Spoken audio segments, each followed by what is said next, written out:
So let's talk about some financial tips for tough times. So starting with a cash reserve. So hopefully, you have a cash reserve, a savings account of money that at least is sustaining you right now for just the reduction of income that's happening. If you do have that savings account, let's make sure that it's at a high yield savings account. Here are just some ones that we like to recommend, and just their recent interest rates. Over 4%. So for example, $10,000 in savings for a year, that's over $400 of just extra now income that your money is making money for you. And then the next big step is, understanding your spending. So this is key to just all financial success, is understanding where your money's going. If you don't have a system already, this is a great time to start thinking and start finding that system. So really digging into where your expenses are, knowing what your minimum that you need in a month to survive, like just between mortgage or rent or utilities and groceries, like the key things. Health insurance is really important. Costs that you can't change and you can't do anything about.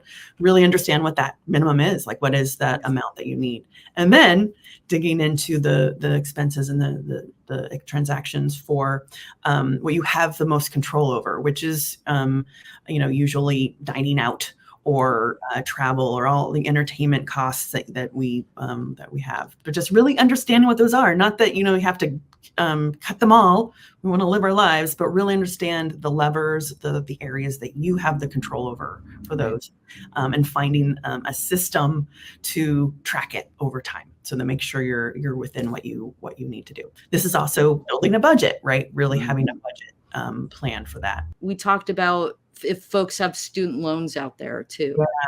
Yeah. So for the student loan piece, so if you still have a student loan, it might be, and you have reduced income at this moment, it might be a good time to recertify your income and bring it down, because it doesn't have to have something I learned. It doesn't have to be for your income was for the whole year. It's what your income is right now.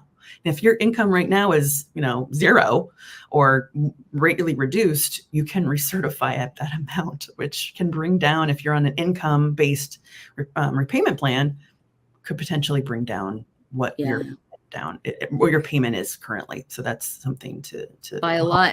And to think about this too, for I know at least in California, if you're on Covered California, you can go in if you're not making any money and drop your income down, and that will lower your cost, your monthly cost for your healthcare. And there's the old chestnut, right? While you're not working, get out there and network.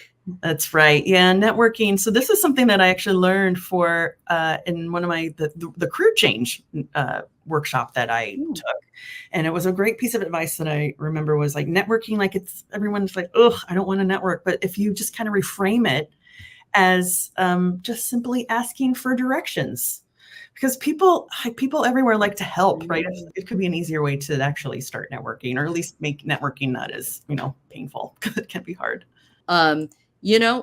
Continue to grow your skills. This is the best time.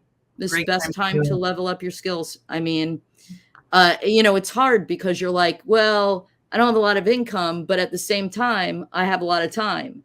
And so Lori and I were just talking about that the other day for a thing I paid for to level up my skills, letting my financial planner know the money that went out the door. And so thank you, Lori. That was so fun, Diana. Thank you.